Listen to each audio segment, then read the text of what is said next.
तर नमस्कार मित्रांनो, मी आज पंढरपूरमध्ये आलो आहे आणि आपल्यासमोर एक चमत्कारी रिझल्ट आहे, ते सांगतील यांनी 2 मिनिट.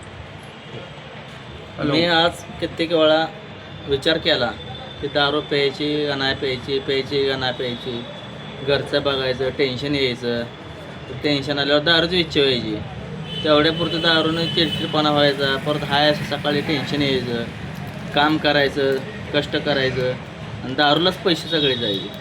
मग आता असा विचार केला की बाबा दारू नाही प्यायल्यानं काय होऊन शकतंय बघावं तरी, आणि 4 माणसात आपलं उठणं बसणं म्हणून कमी झालं. तुम्हाला आता ही जी बॉटल दिली तुम्हाला, ही किती बॉटल झाली तुमची आता? आतापर्यंत माझी कमी एकच बॉटल झाली. आता एक दुसरी बॉटल बॉटल मध्ये तुम्हाला किती फरक पडला?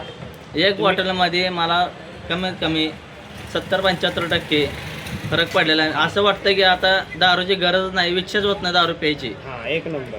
आणि त्यांच्याबरोबर त्यांचे मामा आहेत, त्यांच्याकडनं ऐकूया आपण. माझा भाचा सारखी त्याला 2-2 मिनिटाला दारू लागत होती, पण बाटली चावलं केल्यापासून ते एकदम 2 दिवस जरा लुटपूट जेवण जायना काय नाही. आता व्यवस्थित जेवण करतोय, 3 टाइम औषध घेतोय. आता त्याची तब्येत एकदम मस्त झालेली. आणि त्यांना बाकीचं जे काय होतं त्यांना आता काय त्रास कमी झाला ना पूर्ण? बिलकुल कमी झाला. आता तुम्ही लोकांना काय सांगताल, ही औषध घ्यावं का नाही घ्यावं? घेतलेलं लई चांगलं. हा, ठीक आहे.